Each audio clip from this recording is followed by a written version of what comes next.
दोस्तों ये घटना है राजस्थान की। रात के समय कार धक्के खाते हुए रुक गई और उसमें से आरव नीचे उतरा और घड़ी देखी। उस वक्त रात के ठीक 9 बज रहे थे।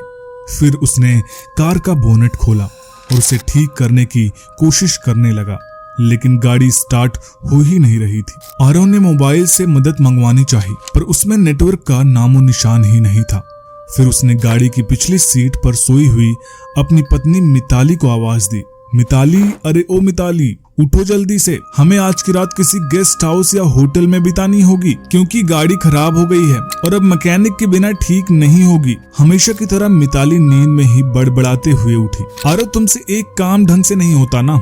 कब से बोल रही हूँ ये तुम्हारी पुरानी खटारा बेचकर कम से कम एक सेकंड हैंड कार तो ले लो। जवाब में आरव बोला, खरीद लेंगे माता रानी, अब अपना बैग उठाओ और चलो कहीं रात गुजारने का जुगाड़ करते हैं। फिर दोनों जंगल की कच्ची सड़क छोड़ के मेन हाईवे पर आ गए। उसी वक्त उन्हें जंगल में दूर कहीं से भेड़िए की रोने की आवाजें आने लगी। वो भेड़िए की आवाजें उस काली रात को और भी डरावना बना रही थी।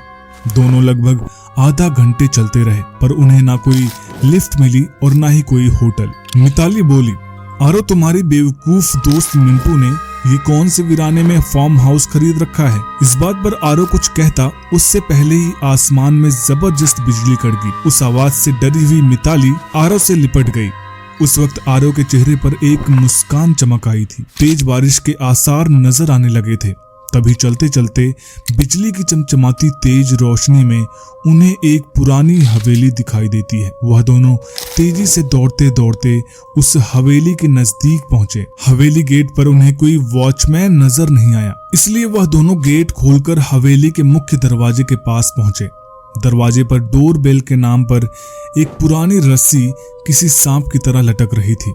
उस रस्सी को आरव ने 2-3 बार खींचा, लेकिन अंदर से किसी भी घंटे की आवाज नहीं आई। फिर मिताली ने दरवाजे पर खटखटाने के लिए अपना हाथ आगे बढ़ा ही रही थी। उससे पहले ही अंदर से एक भारी आवाज आई, अंदर आ जाओ, दरवाजा खुला है। उन दोनों को यह बात अजीब लगी, क्योंकि अंदर से किसी भी घंटे की आवाज नहीं आई थी और ना ही उन दोनों ने कोई आवाज की थी। फिर वह दोनों दरवाजा खोलकर अंदर गए। दरवाजे के ठीक सामने झूले पर बैठकर एक आदमी शाही अंदाज में सिगार पी रहा था। उन्हें देखते ही आरव बोला, सर, हम यहाँ से कुछ ही किलोमीटर दूर हमारे दोस्त का फार्म हाउस देखने जा रहे थे, पर बीच रास्ते में हमारी कार खराब हो गई और मदद बुलाने के लिए मोबाइल में नेटवर्क भी नहीं है। क्या हम आपके फोन से एक कॉल कर सकते हैं? झूले पर बैठे उस आदमी के चेहरे पर कोई भाव नहीं था। उसने कहा, जरूर कीजिए, टेलीफोन ऊपर के आखिरी कमरे में है। आरव ने उन्हें पहले परिचय देना उचित समझा। उसने कहा, मेरा नाम आरव है और यह मेरी पत्नी मिताली है। जवाब में आदमी बोला, मेरा नाम दादा ठाकुर है, मैं इस हवेली का मालिक हूँ। आरव और मिताली हवेली की शान देखते ही रहे थे कि उनकी नजर दादा ठाकुर के पीछे वाली दीवार की सबसे बड़ी फोटो फ्रेम पर पड़ी, जो खाली थी और पूरे घर में तस्वीरें ही तस्वीरें थीं। उन सब तस्वीरों में एक बात समान थी कि किसी भी तस्वीर में कोई भी हंस नहीं रहा था। सभी तस्वीरें बिल्कुल भी भावनाहीन थीं। फिर आरव और मिताली दोनों ऊपरी मंजिल पर गए और आखिरी कमरे में जाकर लैंडलाइन से अपने दोस्त मिंटू को कॉल करने लगे। बहुत बार कोशिश करने पर भी फोन नहीं लग रहा था।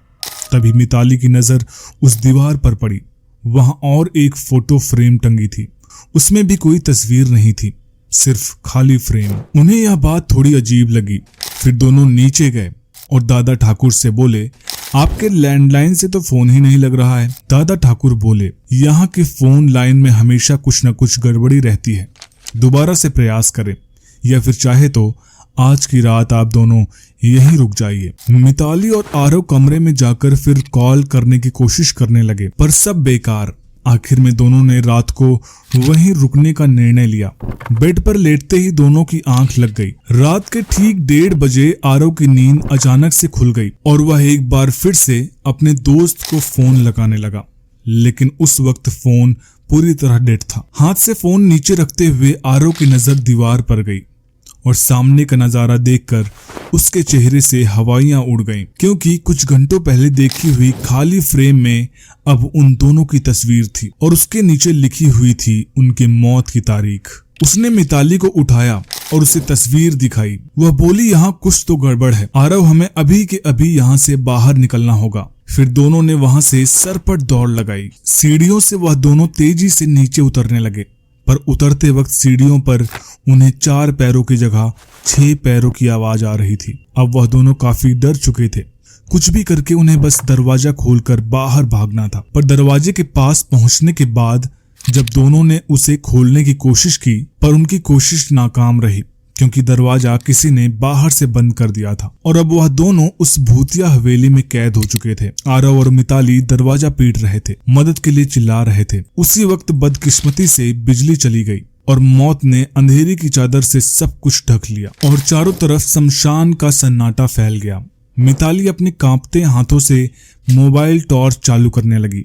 जैसे ही उसने टॉर्च चालू की, उसकी रोशनी सबसे पहले सामने वाले उस बड़ी सी फोटो फ्रेम पर पड़ी, जिस फ्रेम को आते वक्त दोनों ने खाली देखा था।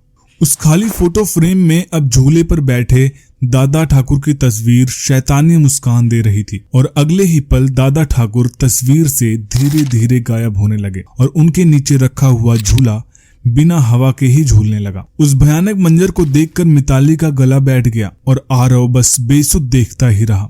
कुछ ही पलों में मोबाइल भी स्विच ऑफ हो गया। अब तक उजाले में मिताली और आरव को वहां पर एक दूसरे की सांसों की ही आवाज आ रही थी, पर अब अंधेरे में उन्हें और कई सारे लोगों की सांसों की आवाज सुनाई देने लगी।